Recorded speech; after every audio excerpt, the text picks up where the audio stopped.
Marketing has always been the backbone of every successful business. This is how brands are positioned in such a way that they command great value. However, it has had its own barriers arising as a result of geographical and regional limitations as well as outrageous costs. It was a game well played by the big names in many industries, leaving small businesses in the trenches. With this notwithstanding, the world of business had to cope with it as it had been. In the 20th century, marketing took a swift turn, changing almost everything we knew. Distance was not a problem anymore, and the power of reaching many people was no more a centralized system controlled by newspaper agencies and mega television stations. Everyone in their own small way has the ability to make his or her product or service known. The future of marketing was set, and the world awaited how it will unravel. So how was this going to come into fruition? The only explanation was that on January 1st, 1983, the internet was born. This is one single innovation that has caused an unimaginable change to how we see things, where we see them, and how we interact with them. Therefore, in this video, we will be looking at how the internet has changed marketing forever.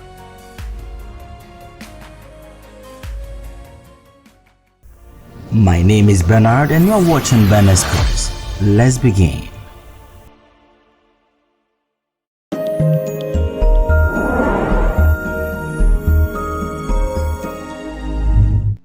Marketing has been in existence for a very long time. It is a medium businesses employ to communicate their products or services to potential customers for them to make an informed decision. According to Oxford Languages, marketing is the action or business of promoting and selling products or services, including market research and advertising. Before the 21st century, the way businesses went about marketing was totally different. It was at this time that magazines were highly efficient for people to get information. Magazine publishers were on the rise, especially from the 19th century getting into the 20th century.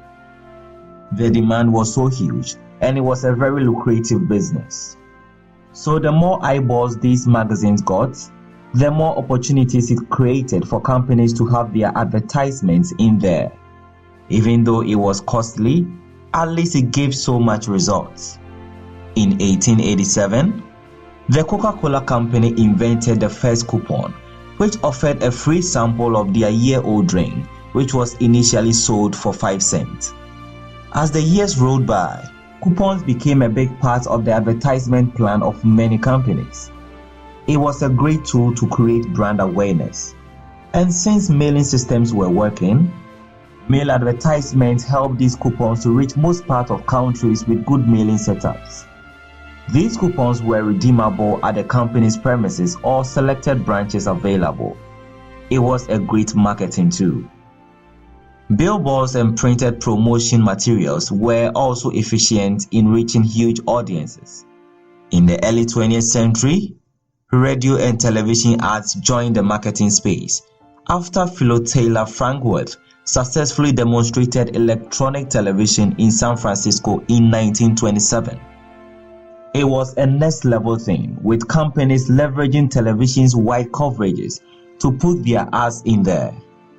While these platforms were booming, a communication system that later became a transformational innovation was under development. The evolution of the Internet. The Internet has been a project which started before the mid-20th century. The computers available were mostly mainframe and was bigger in size than what we have today. It also didn't have a universal communication system. Therefore, transferring information from one place to the other or from one computer to the other was very difficult. Aside from this, the United States was hit by a nuclear weapon from the Soviet Union during the Cold War. Therefore, disseminating information was problematic.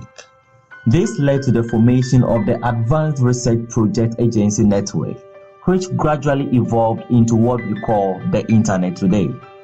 This establishment was purposely for information sharing and transfers. Even though these protocols were successful, there was nothing like a standard way of communication between computers.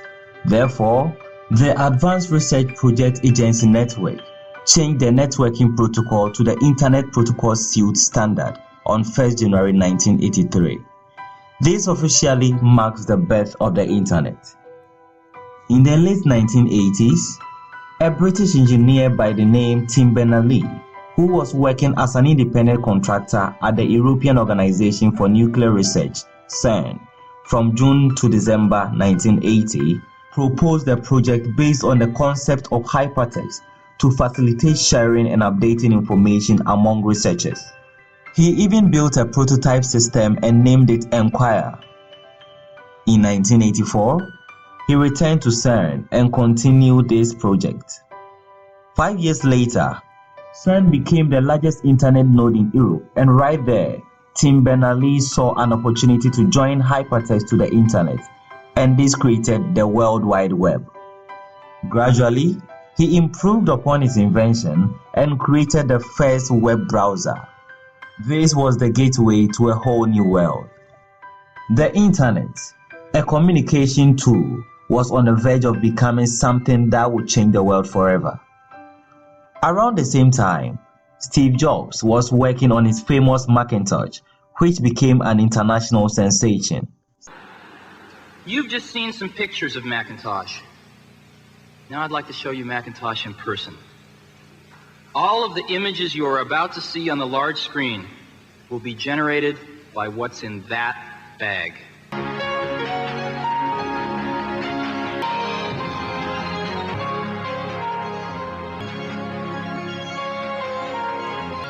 Now we've done a lot of talking about Macintosh recently, but today, for the first time ever, I'd like to let Macintosh speak for itself.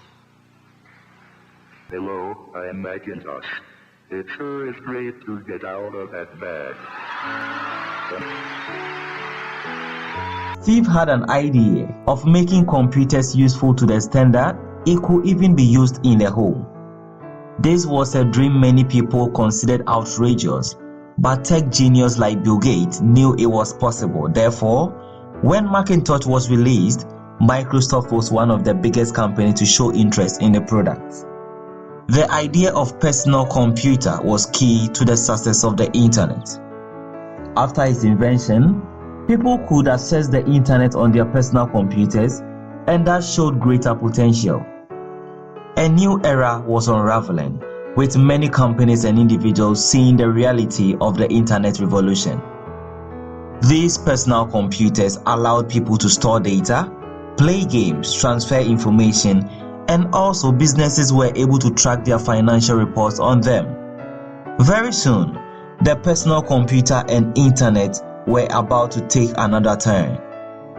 In August 1994, the very first legitimate online transaction was recorded. A man by name Dan Cohn created a website called NetMarket and sold a CD of Sting's 10 Summoner's Tale to a friend in Philadelphia for an amount of $12.48.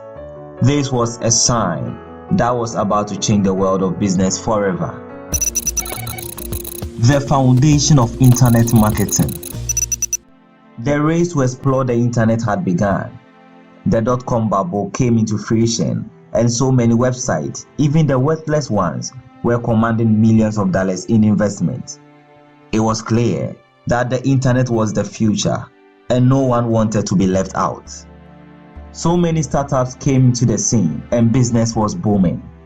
A lot of the traditional companies that were already creating so much value began joining the race. Notable among them was Dell. In 1996, Dell started selling computers over the web, and the company reported to be making about $1 million in sales every single day. This was how successful the internet became within the shortest possible time. The last decade of the 20th century saw so many companies cracking their brains to come up with something significant on the internet space. One internet business model which has greatly impacted today's marketing is search engines. In the early 1990s, the internet usage was growing at a faster pace with independent websites created every now and then. There was so much information on the internet, with millions of websites flooding the space. Therefore, finding information became a problem. It was a whole messy and crowded space. So if you really don't know the specific web address, you will find yourself in a very frustrating situation. Fortunately, some great minds found a solution, and then search engines were born. The main goal of search engines was to crawl hundreds of billion pages of websites on the internet and integrate them in such a way that anybody anywhere can search for them by entering certain keywords, making it easier than before. It was more like you guess what you want and the site displays some possible outcomes for you. On 10 September 1990, the first search engine was released. It was created for journalists who needed internet searches to complete their works. The name was Archie. As the years went by, new search engines were created including Alta Vista, Webcrawler, Lycos, Excite, Yahoo, Dogpile, JumpStation, GoTo.com, and many more.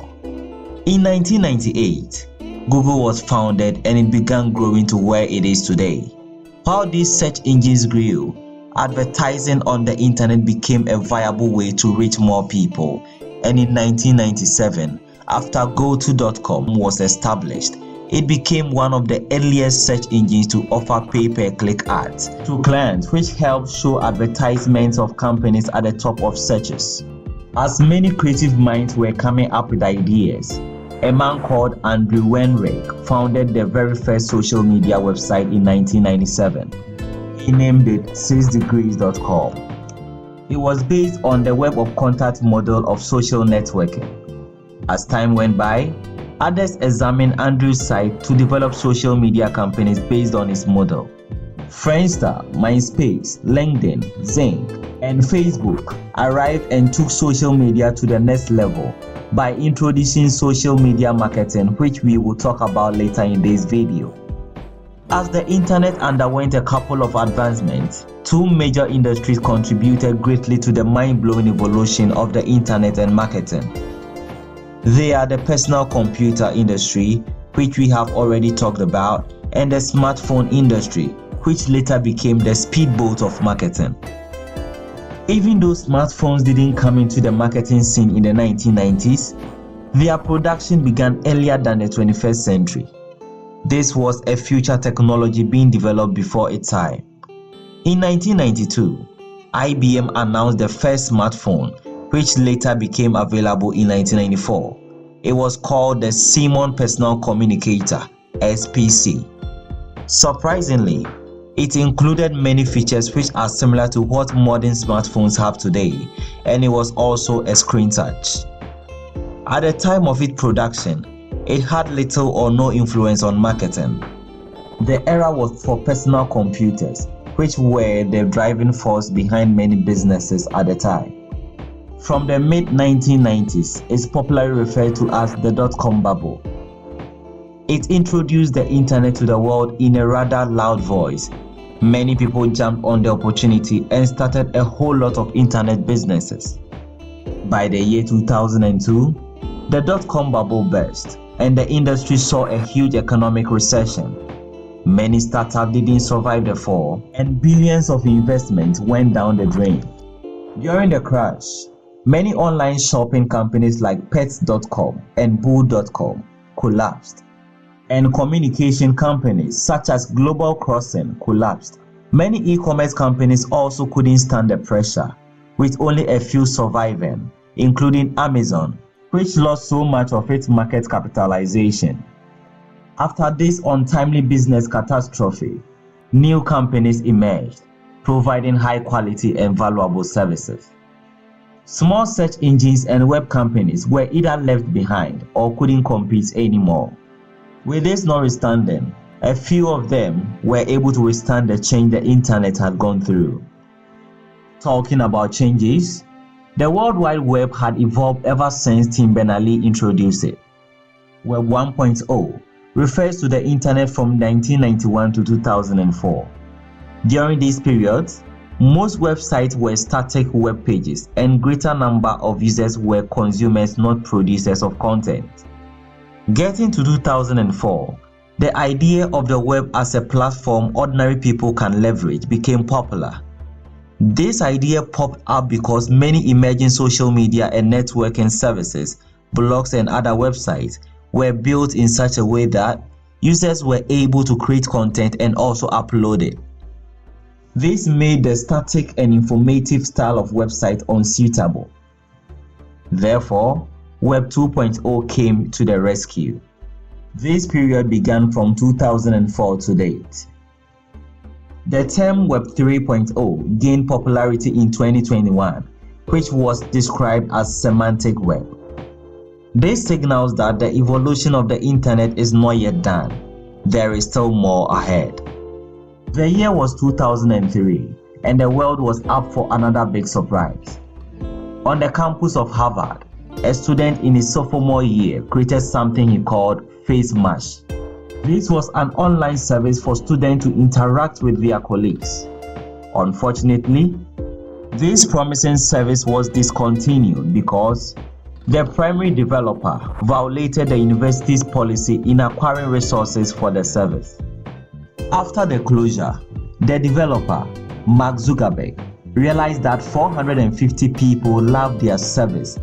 This prompted him to register a new web address. This time, he chose Facebook in January 2004. Together with fellow students, Severin, Moskovitz, and Hughes, they created a new social media called Facebook.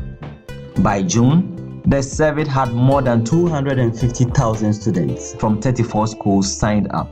Corporations like MasterCard started paying to place ads on the site, and within the space of 4 years, Facebook bypassed the biggest social media platform at the time, MySpace, and a great future awaited.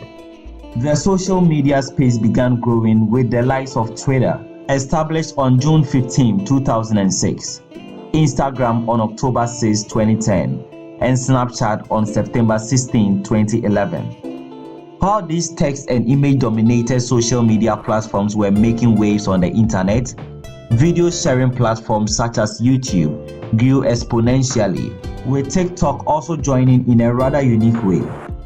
This has influenced most of the other text and image social media platforms to consider adding videos. The growth of the internet caused a lot of changes in our world, including how advertisements were done. For any effective marketing plan to be drawn, the marketer needs to know a combination of factors that can be controlled to influence consumers to purchase the product. This is what is referred to as marketing mix. The world of marketing began getting so many advances with the traditional 4 P's of marketing, which are product, price, place, and promotion, being seriously criticized. Many of the critics were due to the environmental and technological changes that have been seen as the 20th century was coming to an end. The 4 P's of marketing mix basically focus on an inside-out approach. Environmental changes and technological advancements, such as the internet, provided a means to tailor marketing in such a way that could boost results and encourage customer experience. Therefore, the absence of these new developments in marketing made the 4 P's somewhat behind time. In 1990, Bob Lutterborn wrote an article in Advertising Age saying the 4 P's were dead and today's marketing needed to address the real issues. As the years went by, a rather modern marketing mix has been deemed the ideal replacement for the 4 P's. This is called the 4 C's, and it represents consumer, cost, convenience, and communication. The 4 C's takes into account digital marketing, causing a huge change to what was traditionally pursued in the marketing field. And moreover, this is an outside-in approach taking into consideration environmental and technological factors before a marketing strategy is laid out. The rise of digital marketing. Before the internet, the advertisement that was run showed many limitations. We could talk about the use of mail and the postal system. Direct selling and word-of-mouth marketing were also very useful. Television and radio advertisement also became the game changer in the 20th century, but the invention of the internet and its evolution has presented the world of marketing with more effective and efficient marketing ever experienced. With an increase in websites and blogs, a marketing tool that gained a lot of popularity was native advertising. This is a natural flow of advertisement. Websites and blogs are paid to display ads in relation to the subject matter they've written about. For instance, let's assume you are reading an article and it's about going to the hospital regularly. And as you scroll down, you see an advertisement of a hospital giving a discount for checkups. It appears so natural that you don't really get bothered about seeing them because they are in context. This is how native advertisements work. Secondly, there are also display ads. These types of ads are placed on websites and blogs in designated places. Sometimes, it could be a horizontal banner on the side or a vertical banner at the top or at the bottom of the page. It is also very result-oriented because of its catchy images and videos. It is sometimes referred to as banner advertisement. Search engine marketing. Today, search engines have become the gateway to the internet. It is mostly the first experience people have when they want to browse online. Therefore, the first page of every search result is key to customer and business satisfaction. Also, many companies pay huge sums of money just to be on the first page of specific keywords related to their businesses. A lot of website creators and managers go organic and optimize their web pages to appear on the top of searches. This is so effective considering the fact that a search engine like Google gets about 5.6 billion searches per day, which is equivalent to 228 million searches per hour, and 3.8 million searches per minute, and 63,000 searches per second. If people are searching for a keyword so often, and your page happens to be the very page on top, it is very likely that your page will get so many visits, and if it is a product you are selling, you could be making so much money from that. Search engine marketing is one of the biggest forms of advertisement in the 21st century. Social media marketing. Social media has become one of the greatest advertisement tools of this era. It is one of the most successful ways of reaching people due to its ability to offer highly targeted ads. Marketing is always effective when there is enough audience to present a product or service to. Modern day social media has amassed so many subscribers, making it rather convenient to showcase your business or brand on them. For example, Facebook alone has over 2.9 billion users. This is a population more than any single country has. In fact, it is more than the total population of the continent of Africa and Europe combined. The most important aspect of social media marketing is that it is easy to reach out only to people who are one way or the other interested in your product. This is indeed very effective. Video marketing. Marketing with text and images is cool, but what if you can actually show your potential customer real-life events of maybe how the physical product is used? The use of videos in marketing is a plus. In marketing, potential customers sometimes need to see beyond the image or text before making any positive conclusion, especially if the product is a high-ticket product. The rise of the internet and social media influenced the creation of many video sharing platforms. Even though it took quite a long time for the video industry to be sustained, it has even become more effective than many text and image sharing platforms. For instance, YouTube has grown to become one of the strongest video sharing platforms in the world. According to Statistica, YouTube alone has an active subscriber base of 2.291 billion, coming second to only Facebook. Other video sharing platforms like TikTok has also grown into a multi-million subscriber base within a short time. This success has made video sharing platforms a great place to market your business. Email and SMS marketing. This has been a long-term marketing strategy that creates a highly cost-effective marketing plan. With email marketing, businesses and brands focus on building their email list and entreating customers to subscribe. Subscriptions could be gained through paid ads or organic visits to the website. But after the email lists are ready, further remarketing through emails becomes a zero-cost approach or comes with the least possible cost. It is very helpful, especially when marketers want to embark on a retargeting campaign. It also becomes a great tool in launching a new product. SMS marketing, on the other hand, is an old new system. Around 2002, it was hardly used in many developed countries, but gradually its usage has dwindled, with email marketing rising above it. Even though it is not the preferred choice for many companies, it still plays a vital role in marketing for some organizations. Therefore, these tools serve as an important tool to help improve customer retention and loyalty.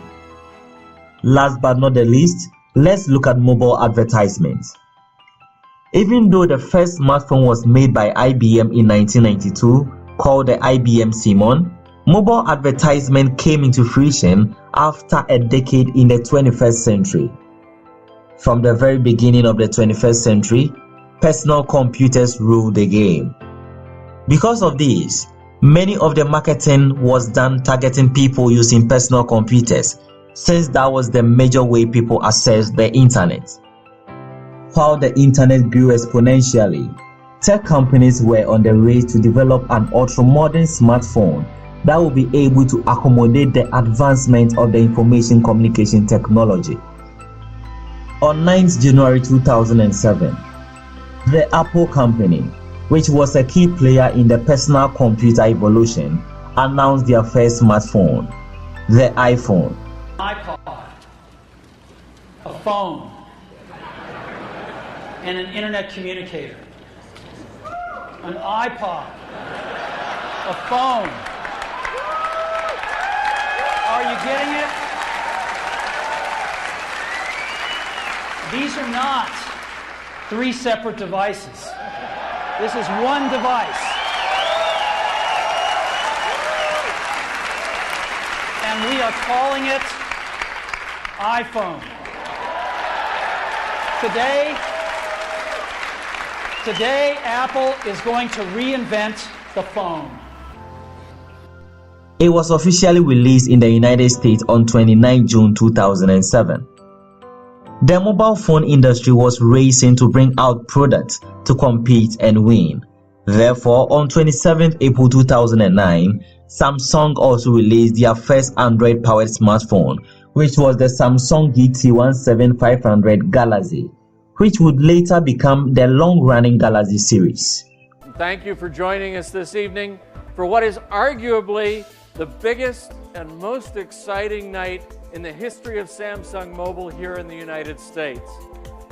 Many other companies joined by presenting to the market amazing products.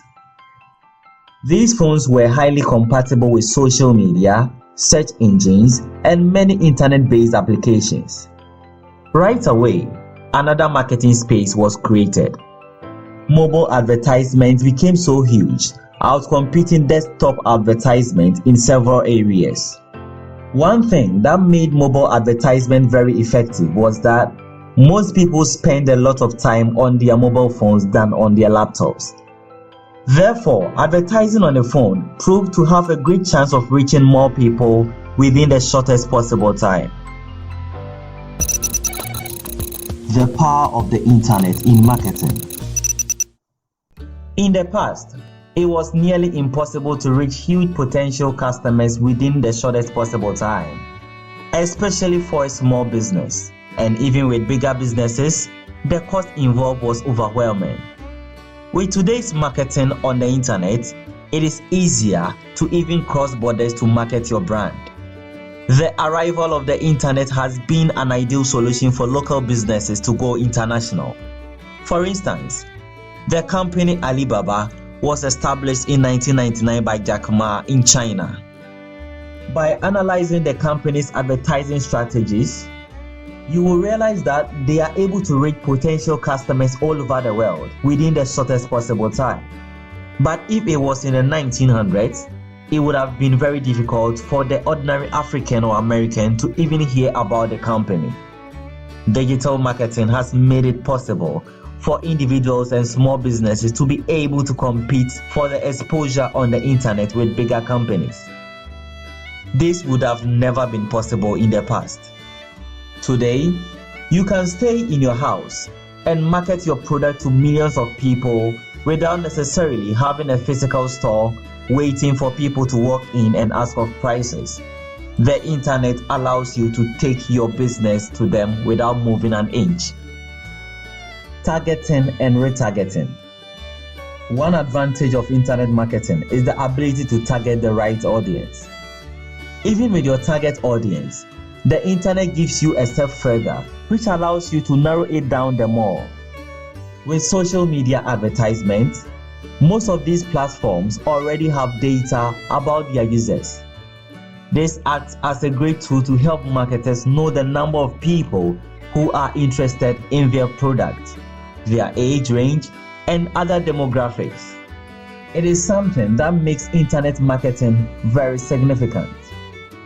For instance, if I sell men's products, I will be able to target men with a specific interest, specific age, and specific location. Unlike traditional marketing like television advertisements, internet marketing tailors your advertisement piece to the most relevant audience, thereby increasing your chances of getting a lot of sales and exposure. Taking it to another level, the internet has provided a space for retargeting, which I would say is the greatest tool marketers have to influence customer retention and customer loyalty. Let's assume you have a bookshop by the roadside with a very big billboard displaying your books. A potential customer sees your billboard, but even though he wanted to buy a book, he didn't have money on him. If he leaves, he might forget to even make the purchase later, or might get it at any other bookshop. You might lose this customer because most traditional marketing ends at displaying the initial ad to the potential customers. But internet marketing goes the extra mile. A good marketing system factors in retargeting, and it is so effective that it is able to identify potential customers who saw an ad and visited the website but couldn't make a purchase. These data help marketers to reach out strategically to lost customers to try to close the deal. Let's look at a few of these systems in digital marketing. The first is something called cookies. Cookies act as a tracking system on websites. It is able to identify where people are visiting the site from using their IP address and some other information, which will be very vital for the company's retargeting strategies. Cookies are purposely to make your online experience easy. It saves browsing data, which helps sites to keep visitors signed in. It also helps sites to remember visitors' preferences to serve them with locally relevant content. Also, for an advanced marketing strategy, marketers insert codes into the original code of websites, which are mostly from big marketing platforms like Facebook, Google, and the others. What do these tracking codes do? These codes monitor the activities of visitors on the page purposely for retargeting. For instance, you see an ad and clicks on it. It then takes you to a sales page for you to finish your purchase. But for one reason or the other, you were not able to complete the transaction. The next day, you get on the internet or maybe open an app on your phone, and the first thing you see is an ad from the website you visited and didn't make any purchase. If you are really in need of the product, you are given another opportunity to make the purchase. This serves as a reminder, generating so much result after the initial marketing. Therefore, digital marketing creates a long-lasting relationship between companies and their potential customers and can easily convert them into their regular customers. Finally, the internet has created an enabling environment for marketing to thrive. These pieces coming together has made it easier than ever to close a deal. Today, we have so many online payment systems available, giving businesses the ability to receive payments from their customers online, and then delivery systems like DHL, apps, and the others are also available to make deliveries locally and even internationally. In a marketing sense, it shortens a buyer's decision-making process, making it faster and easier for deals to be closed. The more a customer delays in making a purchase decision, the greater likelihood he or she will not proceed to close the deal. Let's assume you stay 1,000 miles away and you have a product you want to sell to me, but there are no delivery services and no payment systems available. Even though I would love to buy the product from you, these missing variables will definitely interrupt my willingness to get your product. This is how the internet has taken marketing to a whole new level, shortening the buyer decision-making process. The internet is not a perfect system. It has its pros and cons. But in general, it has really changed marketing forever.